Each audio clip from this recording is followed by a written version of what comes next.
Semuanya sudah on live. Jadi Pak Dirut, kalau sama Bu Rike, Pak Dirut bukan on di TV Parlemen saja, tapi live juga di IG-nya Bu Rike.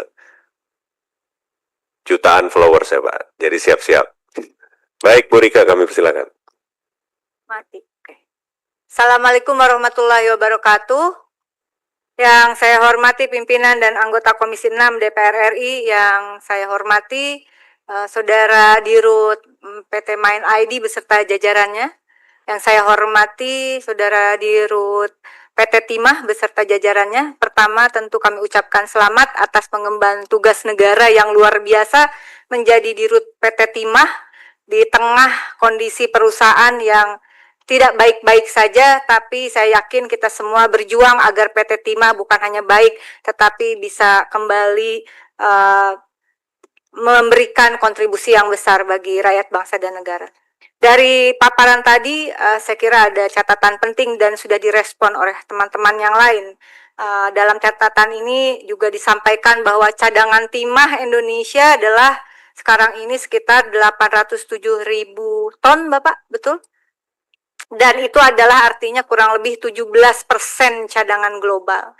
Itu adalah suatu karunia yang besar seharusnya untuk bangsa ini, dan tentu saja kami mensupport ada perbaikan-perbaikan terhadap berbagai persoalan dan tata kelola di PT Timah itu sendiri. Saya mungkin hal lain sudah disampaikan oleh teman-teman yang lebih paham dan fasih terhadap persoalan korporasi. Saya ingin menyoroti kasus agar kita juga tidak dianggap bekerja tanpa mendengarkan suara mereka yang di luar sana begitu. Contohnya adalah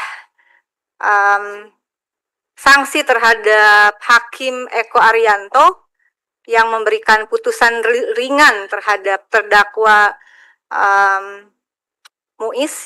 Harvey Muiz dengan alasan terpidana berperilaku sopan di persidangan dan kepala keluarga, sehingga vonis dijatuhkan lebih rendah dari tuntutan 12 tahun menjadi 6,5 tahun. Secara pribadi saya sangat sedih sih Pak, ya. Kemudian dia dengan uang pengganti hanya 210 miliar. Padahal kasus ini bahkan menjadi sorotan dunia, menjadi salah satu kasus korupsi terbesar saya kira ya, dengan nilai yang cukup fantastis, 270 triliun begitu kalau saya tidak salah, begitu ya, dengan berbagai hitungan kerugian tentunya. Dalam kesempatan ini, karena saya juga live tadi sudah disampaikan, kemudian si hakimnya ini hanya sanksinya adalah dimutasi ya. Dan ini jelas tidak akan memberi efek jera, karena segala persoalan yang dihadapi termasuk oleh PT Timah ketika kemudian masuk ke ranah pengadilan, namun sanksi tidak memberi efek jera, tentu ini seperti main-main saja begitu. Dan dalam kesempatan ini saya mendukung Komisi Yudisial dan juga Mahkamah Agung rasanya untuk mereview sanksi, karena indikasi kuat terjadi suap di dalam putusan sidang ini. Sanksinya bukan mutasi dong seharusnya ya. Memang bukan wewenang Bapak. Saya cerita saja ini sebagai background kita. Seharusnya adalah diberhentikan dari jabatannya dan diproses indikasi suap terhadap putusan ringan tersebut. Mudah-mudahan kita sepakat ya Pak ya. Dan sisi positifnya adalah dari kasus tersebut ini saya beranjak pada isu kedua setelah saya mendesak dan MA mudah-mudahan segera bekerja, Komisi Yudisial juga nanti memberikan rekomendasi kepada Presiden Republik Indonesia untuk pencopotan terhadap Hakim Eko Arianto.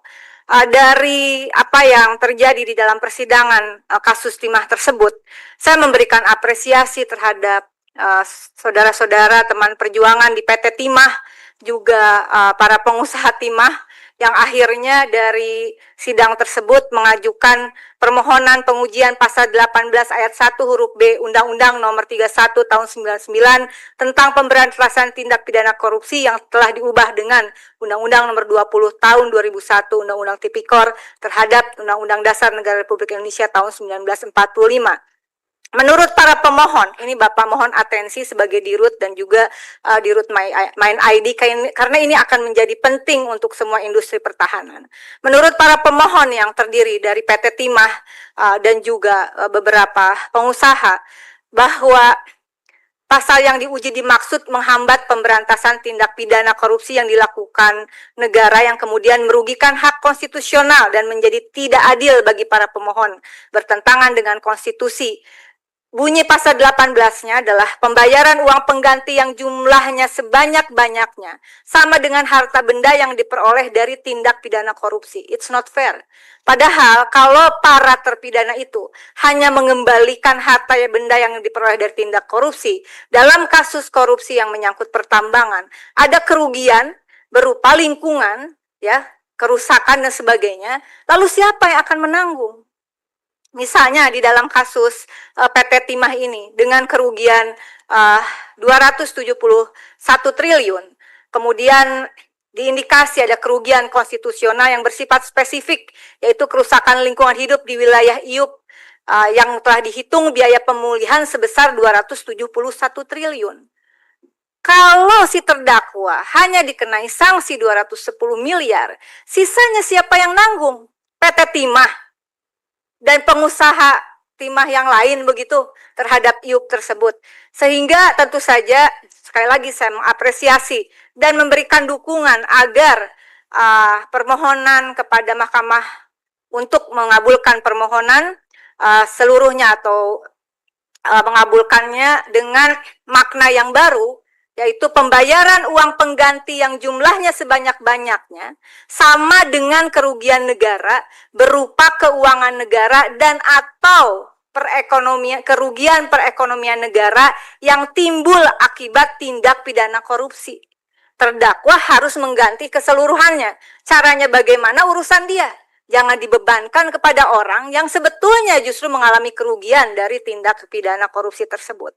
Nah, Bapak mohon ini menjadi atensi dan juga saya mohon jawabannya karena ini adalah sidang pada tanggal kalau saya tidak salah 24 April 2025. Lalu kemudian Mahkamah Konstitusi memberikan kesempatan kepada para pemohon, artinya termasuk PT Timah, untuk memperbaiki permohonan dalam waktu 14 hari. Berkas perbaikan permohonan paling lambat harus diterima mahkamah pada Rabu 7 Mei 2025. Pertanyaannya, bagaimana perkembangan terhadap berkas perbaikan permohonan yang keren banget ini PT Timah. Saya apresiasi terhadap PT Timah, Pak Dirut Main ID. Sudah adakah perbaikan? Karena ini sudah habis tenggat waktunya. Saya tidak tahu dengan dalam pergantian RUPS kemarin, apakah ini menjadi satu bahasan yang penting? Mohon nanti dijawab.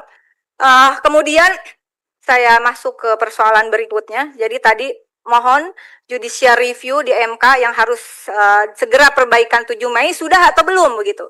Kalau ini kemudian tidak diperbaiki oleh PT Timah, Pak Dirut yang baru ini, berarti ada sesuatu di dalam PT Timah. Kemudian yang berikutnya adalah terkait sprindik Kejaksaan Agung. Dari kasus Timah dengan kerugian yang tadi kurang lebih 271 triliun, sebetulnya ada beberapa sprindik, itu ada 5 klaster Bapak. Sprint nomor 57 garing F.2 garing FD.2 garing 10 garing 2023 Junto nomor 86A garing F1.2 garing FD garing 10 2003 sprint nomor 11 garing F12 garing FD.2 garing 02 garing 2024 terdiri dari 5 klaster, 3 dalam proses. Yang dalam proses adalah sisa hasil pengolahan atau pengamanan aset. Ini juga barangkali saya tidak tahu Pak Dirut baru sudah terinfo atau belum. Yang sudah diproses kedua adalah tentang kerjasama smelter. Yang ketiga yang sedang diproses yang sudah diproses oleh Kejaksaan Agung adalah terkait RKAB. Ada 2 belum diproses. Saya mohon ini juga barangkali sudah mendapatkan informasi atau belum, yaitu soal pengelogaman terak. Pak Dirut PT Timah, mohon atensi, ada indikasi oknum-oknum di dalam PT Timah yang bermain tentang pengelogaman terak. Terak itu adalah sisa cairan, apa Pak? Sisa peleburan timah. Saya waktu itu di rapat sebelumnya ya Pak Dirut Main ID menganalogikan, karena saya orang Garut, ini dengan dodol yang diaduk di dalam wajan besar begitu. Nah itu ada lelehannya. ini ada indikasi permainan, sisa peleburan pelelehannya itu digedein Pak jumlahnya. Nah ini kemudian saya dijual, tidak tahu dijualnya kemana. Ini juga saya kira penting menjadi catatan Komisi 6. Ini modus akal-akalan gini luar biasa. Memang cerdas-cerdas ya. Tetapi ini cerdas sekaligus culas menurut saya. Karena ini merugikan perusahaan, merugikan negara. Mohon ini soal pengelogaman terak, Bapak. Nanti saya mohon jawabannya. Bagaimana pemetaan dari PT Timah sendiri. Yang kedua adalah yang sedang dalam proses reklamasi pasca tambang.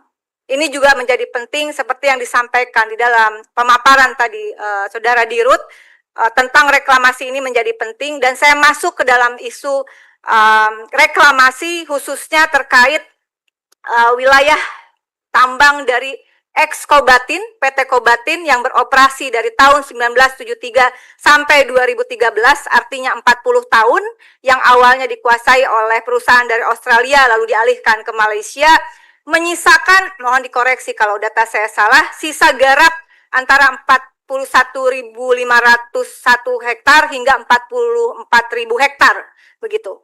Nah, dana pasca tambang ex-Kobatin senilai 16,7 juta US dollar ada di Kementerian SDM, terakhir digunakan 2021, digunakan sebesar 52,12%, sehingga ada sisa 47,18% dengan nominal perkiraan 8,14 juta US dollar. Di dalamnya itu termasuk untuk reklamasi. Mohon informasi, karena jangan sampai ini kemudian karena saya mendapatkan catatan 23 Mei 2024, Kabid Pam Darat PT Timah mengatakan bahwa PT Timah mengambil alih izin usaha penambangan milik Kobatin dengan keputusan Menteri SDM meliputi wilayah Kinari, Pungguk, dan Marbuk begitu. Saya tidak ingin kalaupun ada kerusakan lingkungan yang disebabkan oleh Kobatin, lalu biaya reklamasinya lagi-lagi dibebankan kepada PT Timah. Pak Dirut Main ID, Pak Dirut PT Timah yang berlatar belakang TNI, saya kira ini juga menjadi penting untuk kita kejar.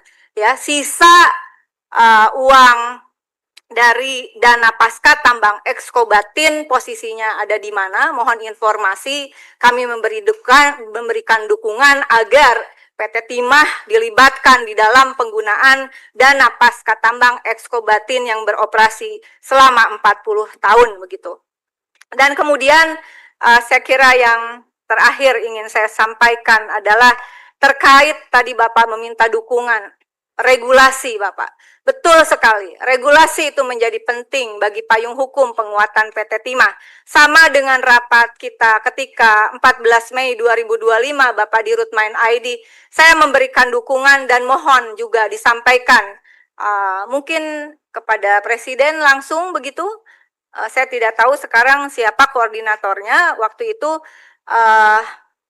Marves ya, Kementerian Menko Marves begitu, sekarang sudah tidak ada. Nah ini siapa? Yaitu khususnya terkait Perpres tentang mineral kritis dan strategis yang ini menjadi penting bagi perkembangan industri timah. Betul ya Bapak yang dari PT Timah? Ini Perpres ini menjadi penting untuk acuan perbaikan tata kelola mineral kritis dan strategis khususnya timah. Selain itu juga tentu saja dalam forum ini saya mohon dukungan dari pimpinan dan anggota Komisi 6 DPR RI. Kita berikan dukungan agar segera diterbitkan Perpres tentang mineral kritis dan strategis. Yang kedua adalah Pak Herman Hoiron, ini tadi kita berdiskusi terkait revisi atas Permendag nomor 33/M /Per/2015 tentang ketentuan yang mengatur timah murni batangan yang akan diekspor atau dijual di dalam negeri harus diperdagangkan melalui bursa timah.